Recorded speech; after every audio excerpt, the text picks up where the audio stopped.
certain migrants. That may include migrants in agriculture and the hotel and restaurant industries. You're listening to NPR News from Washington. Support for NPR comes from NPR stations. Other contributors include the George Lucas Educational Foundation, creator of Edutopia, dedicated to improving the learning experience for America's students by sharing what works in pre-K through 12 education at edutopia.org. For NPR News in the Twin Cities, I'm Phil Picardi. The Hennepin County Attorney's Office will seek first-degree murder charges against Vance Boelter. County Attorney Mary Moriarty told Morning Edition today her office will first need to impanel a grand jury. Boelter was arrested and charged in connection with the deaths of former House Leader Melissa Hortman, her husband Mark, and with the shootings of Senator John Hoffman and his wife Yvette early on Saturday. Law enforcement officials say they believe Boelter targeted his victims. Boelter was captured last night and is being held on a $5 million bond and is expected to make his first court appearance later this afternoon. Boelter's possible motives are not fully known, but Minnesota Senator Amy Klobuchar says the murder of Melissa Hortman should be a wake-up call to people spreading misinformation and violent rhetoric online. People have to look at the mirror who are engaging in this rhetoric that has inflamed already difficult time in our country, that are posting things on social media that people actually start believing and then acting out on it. And so I just think my hope is in Melissa's memory and her incredible work, that people are going to reassess how they act. From the very start, Governor Walz called Hortman's killing a politically motivated assassination. Storms are moving into north central and southeastern Minnesota, and there's concern another round of storms this afternoon could be severe. NPR meteorologist Sven Sundgaard says a lot depends on when the morning storms move out and how quickly the atmosphere can heat up after that. If we can get some of those peaks of sun in these morning storms to subside early enough, then we're looking at potential for a severe risk here, elevated risk, an enhanced risk, level 3 out of 5 for severe storms from basically Brainerd down to St. Cloud, Twin Cities, Mankato, Pipestone, much of central and southern Minnesota. Particularly concerned about large hail, but we could also see some isolated tornadoes. But again, it's going to depend how much of that midday sun we can get. Cooler conditions are expected across the region tomorrow. For the day today, mostly cloudy, a chance of showers and thunderstorms region-wide. High temperatures from the upper 60s to mid-70s in the north, highs in the 80s in the south. This is NPR News. Support comes from the Walker Art Center. Ways of Knowing is an immersive new exhibition that examines how we come to determine truth in the contemporary age. Now on view. More at walkerart.org.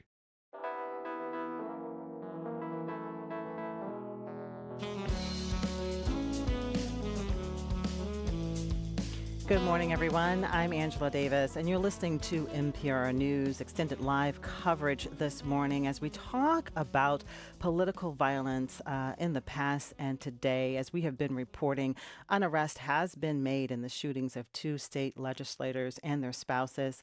We know that last night, the suspect in the shootings, 57-year-old Vance Boelter of Green Isle, Minnesota, was taken into custody. He was found in the woods near his home in Sibley County. He's now in jail in Minneapolis. We're on standby right now for a news conference set to begin any moment now with public safety officials. That is coming up in Minneapolis, and we're going to bring it to you live as soon as we can get things going, as soon as it starts, and we're able to bring it to you. So stay with us. You won't miss any of the updates. A horrible weekend it was for so many of us. It still is so difficult to even talk about this, but we're doing it. Minnesota House Democratic leader Representative Melissa Hortman and her husband Mark fatally shot in their home in Brooklyn Park early Saturday morning.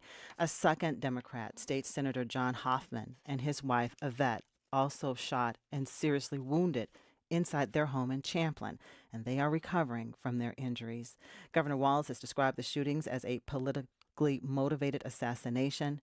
The shooting of these 2 lawmakers and their spouses, it actually follows this pattern, these recent acts of political violence that we've seen across the United States.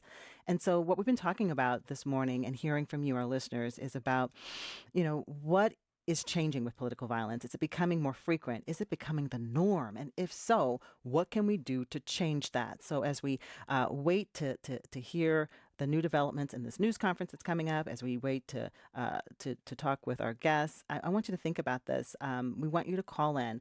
What have you been thinking about since hearing about the shootings of these two state lawmakers and their spouses early Saturday morning? And were you affected by the shelter-in-place orders? Some really scary moments across the weekend hours where people were told to stay in their home while the search was conducted for the shooting suspect. You can call us and talk about this. 651-227-6000, the number to call. Again, 651-227-6000, or call us at 800-242-2828. And as we wait for this news conference to begin and our ability to bring it to you live, I want to talk with two guests here in the studio.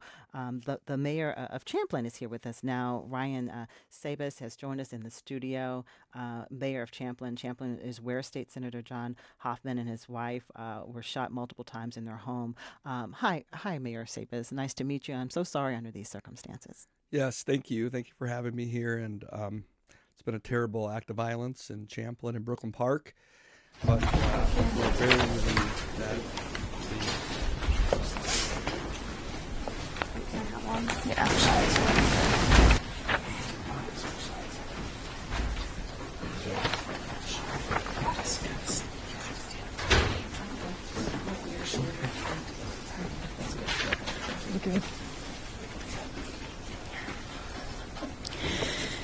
I want to start by expressing our deepest condolences to all who loved Melissa and Mark Hortman.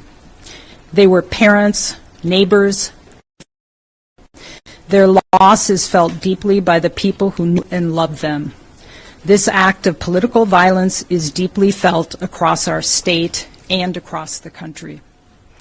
We also want to again express our thoughts and support to State Senator John Hoffman, his wife Yvette, and their daughter. Our office will be here to support you and your family as we pursue justice and to help with whatever support you need.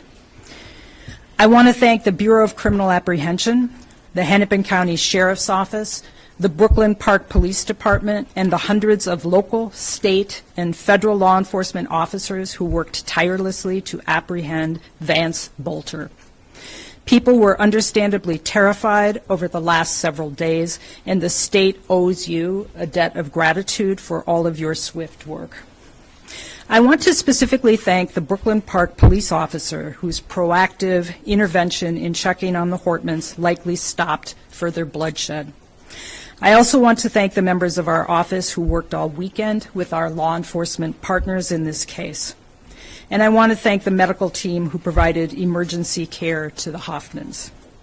Although police have made an arrest, the investigation is ongoing, and so I'm limited in what I can share about it.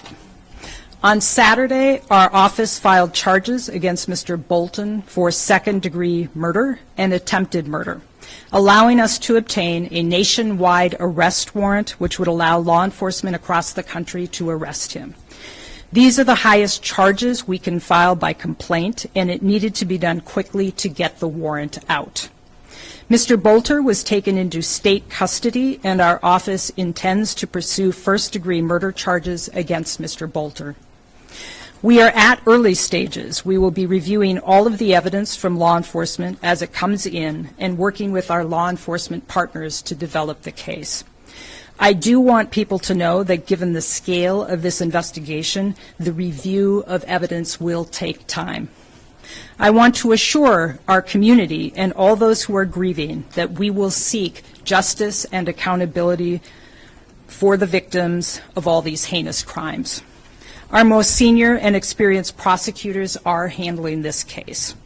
Because this case is now an active prosecution, that is all I will say about the case itself. It is a frightening time we are living in. Political violence is prevalent, and the way we talk to and about each other has raised the temperature to unfathomable levels. We cannot continue on this way. In times of tragedy, but also every day, as we navigate our daily lives, we need to find ways to support one another. As our community grieves, I encourage those out there seeking to create additional chaos to stop spreading misinformation and conspiracy theories.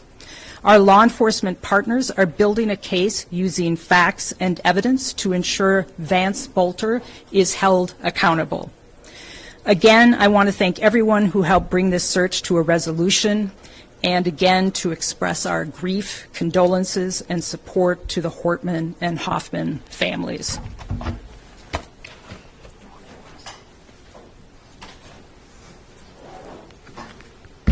Good morning. I'm Dewana Witt, Sheriff of Hennepin County. I want to begin by expressing my deepest condolences to all those impacted by the unspeakable tragedy, especially to the families. I stand here with immense gratitude to the law enforcement agencies who responded with speed, strength, and commitment to justice and public safety. Thank you to the Brooklyn Park Police Department and the Champlin Police Department. Hennepin County is proud to have your team serve in our community as we grieve with you. Thank you to all the local, state, and federal agencies. Hundreds of first responders came together to bring justice to an unthinkable act of violence. Our mission was clear: protect the public, prevent further harm, and hold the perpetrator accountable. We all shared a singular goal: justice rooted in public safety. Vance Boelter inflicted unimaginable harm to our community Saturday morning, and he did it while impersonating the very people who are trusted to protect and serve. These violent acts strike at the heart of our democracy and the safety of those who serve the public with dedication and courage. Our hearts go out to Speaker Melissa Hortman and her husband Mark, their families, and their loved ones.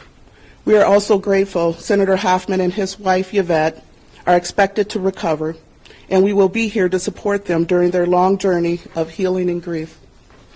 Today, the manhunt is over, but the investigation continues, and more importantly, the process to healing begins. We also need to mention that we know that this unspeakable act has left residual effects on many people in our communities, as we're still taking calls from people and organizations asking for additional resources. We grieve with those close to our victims, our families, and all community members. The last days have revealed the true strength of our unity both as a community and as law enforcement bound by a shared mission to protect and serve. We stand together today to uphold the principles of our democracy and with the continued commitment to safety and security of those we vow to protect and serve. Thank you.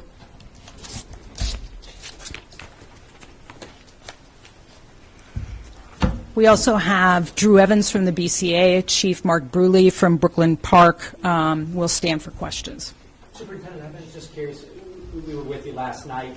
In hindsight overnight, did the defendant give us any indication, any comments, anything you can share publicly about his mode of cooperation with authorities? Yeah. He made a decision to not take his own life at this moment, so here he is.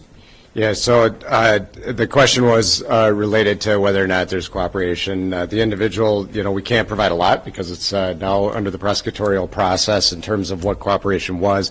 What I will tell you is that since he's been in custody, that starts the process, as the county attorney mentioned and the sheriff mentioned, of the ongoing investigation. And so what that does, there's a number of steps that went with that, regardless of the level of cooperation of the individual. Now that we have him in custody, it opens up additional investigative avenues that we'll be all working together collectively with to gather the information and evidence in this case. Can you talk about additional details on how the final moments unfolded, how you tracked him, and you mentioned last night him crawling. Can you elaborate on that a little bit? So it was mentioned the final moments of when he was taken into custody. As we mentioned yesterday, we had an extremely large law enforcement presence with dozens of investigative agencies and law enforcement and SWAT teams in the area because we believed he was in that area.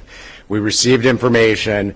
To begin with, the vehicle that was recovered that first led us to the Sibley County area, and that's what's concentrated our search in that area.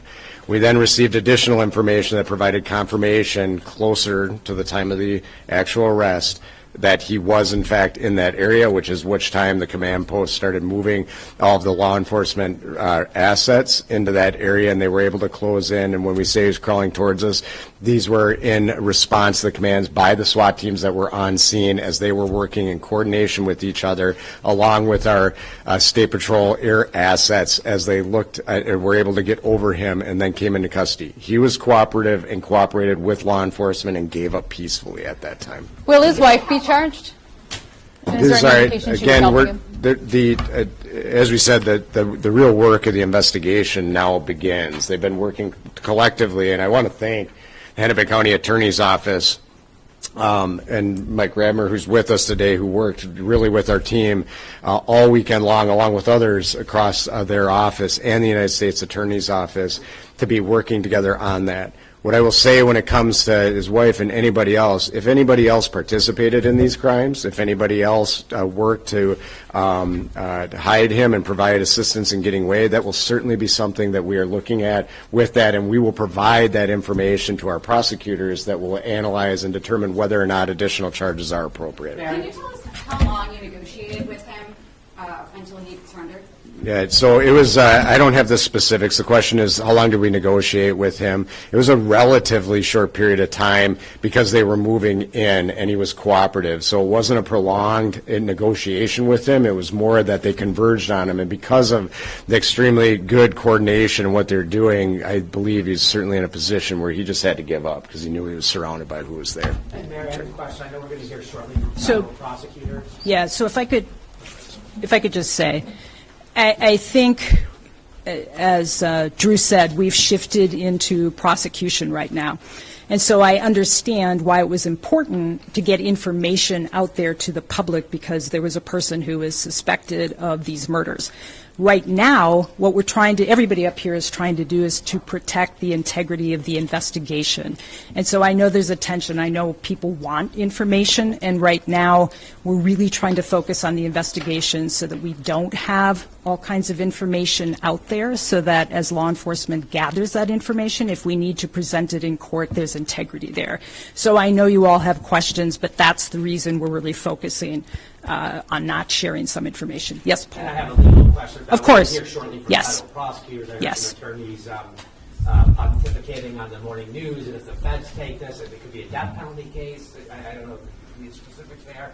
But what are we going to hear today from across the street? And do you want this case in your jurisdiction in Hennepin County? So I know that the feds are going to make an announcement, and so they can speak for themselves. What I can assure our community is that we have filed charges. As you know, we intend to seek first-degree murder charges here. The penalty for that would be life without parole. So we intend to go forward on this case because we are accountable to protect our community and hold people who commit crimes in this county accountable. Is the prosecution being coordinated between the two offices? Well, so as Drew said, there was plenty of coordination on finding him, and all law enforcement, the sheriff, Brooklyn Park, BCA, FBI, coordinated together to locate him. We certainly have been in conversation with the U.S. Attorney, and as I said, I think they're probably best able to answer questions. Is he doing the first appearance here, or is it going to be in federal court in St. Paul? Well, what would happen typically is that he would make a first appearance in state court here at 1:30. We have been told that the feds were going to pick him up at 10, and then the feds can answer other questions about that. Thank you so much. Is he making an appearance here today or not?